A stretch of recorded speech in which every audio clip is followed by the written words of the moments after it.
ቀጥሎ በዋለው ግጭት ኳታር የኢራን ሰው አልባ አውሮፕላኖች የኃይል ማመንጫ ጣቢያዎቿ እንደተመቱባት አስታውቃለች።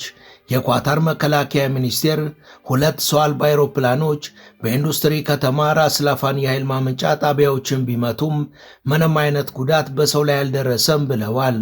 አንደኛው ሰው አልባ አውሮፕላን በመሳኢድ የሚገኘውን የውሃ ማጠራቀሚያ ታንክ ላይ ያነጣጠረ ሲሆን ሌላኛው ደግሞ በራስ ላፋን ኢንዱስትሪ ከተማ የሚገኘውን የኳታር ኢነርጂ ተቋም ላይ ያነጣጠረ ነው ብሏል።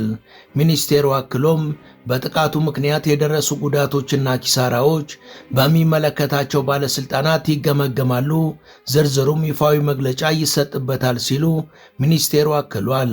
በሌላ በኩል በኦማን ነዳጅ ጫኝ መርከብ ላይ ኢራን በሰነዘረችው ጥቃት ቢያንስ አንድ ሰው መገደሉን የባህር ደህንነት ማዕከሉ አስታውቋል። የኦማን የሮያል የባህር ኃይል በባህር ላይ ለሚጓዙ መርከቦች አስፈላጊው የአሰሳ ማስጠንቀቂያን ከወዲሁ ሰጥቷል። ፈረንሳይ በበኩሉ አስፈላጊ ከሆነ የገልፍ ሀገራትንና ዮርዳኖስን ከኢራን ጥቃት ለመከላከል ዝግጁ መሆኗን የውጭ ጉዳይ ሚኒስቴር ዣን ኖኤል ባሮት ተናግረዋል።